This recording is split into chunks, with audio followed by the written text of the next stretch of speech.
What's up mga idol? Coach Yeng may alam pala, nangyari na ang hula niya.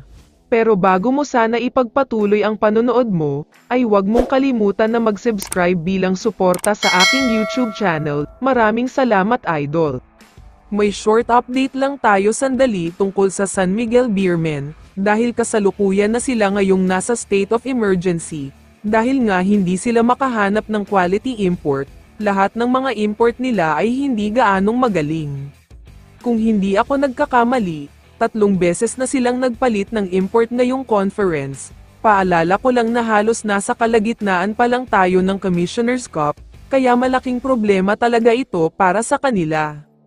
Hindi pa rin kasi sumasagot ang dating import nila na si Benny Boatwright, super import na ito kung mate ituring, pero nagkaroon siya ng isang major injury, kaya hindi pa sigurado sa ngayon kung makakabalik pa nga ba siya.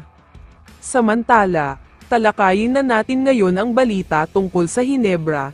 Hindi naman nabago sa atin ang mga kumakalat na rumor tungkol sa paghahanap ng Hinebra ng isang big man, dahil nga ito daw ang priority nila.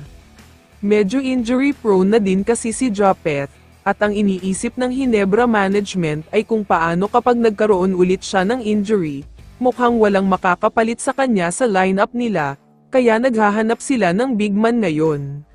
Ayon kay Coach Yeng, kung may isang butas ngayon sa Barangay Hinebra, ito ay ang center position. Mahirap daw kasi talaga na walang legit na center. Alam na alam niya yan dahil wala rin daw legit center ang rain or shine.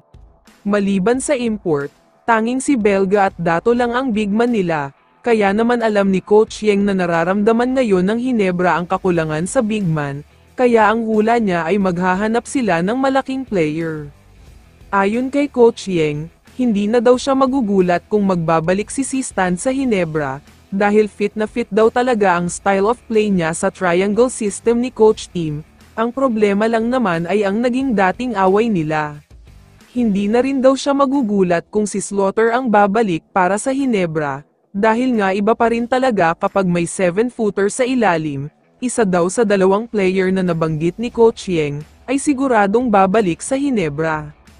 Mukhang totoo nga talaga ang hula ni Coach Yeng, dahil nga si Sistan at Slaughter ang laman ng balita ngayon, malaki talaga ang chance na isa sa kanila ay babalik na sa Hinebra, kaya abangan ang mga susunod na balita.